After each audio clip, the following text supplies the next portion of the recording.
Sweden में कुरान पाक की बेहुरमती के वाक़े पर पोप फ्रांसिस का बयान सामने आ गया। स्वीडन में ईद उल अज़हा के पहले रोज मस्जिद के बाहर पुलिस सिक्योरिटी में कुरान पाक की बेहुरमती के वाक़े पर मुसलमानों की जानिब से दुनिया भर में एहतजाजी मुजाहिरे जारी हैं। इसी हवाले से लंदन में स्वीडिश सिफारत खाने के सामने मुजाहिरा किया गया। मुजाहिरीन ने कुरान पाक हाथों में उठा रखे थे। मुजाहिरीन का कहना था कि कुरान पाक की बेहुरमती इंतहाई अफसोसनाक अमल है। स्वीडिश हुकूमत जिम्मेदार अफराद के खिलाफ एक्शन ले।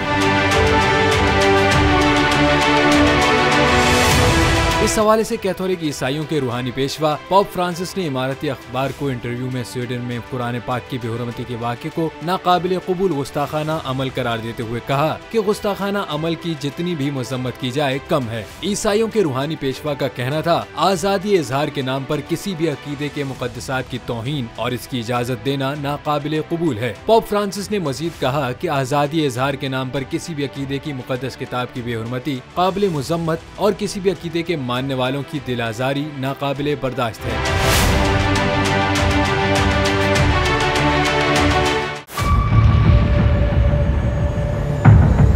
बड़ी ईद की खुशियों में बोल ने दिया अपने अवाम का साथ। अवामी शिकायत पर बोल ने उठाई आवाज।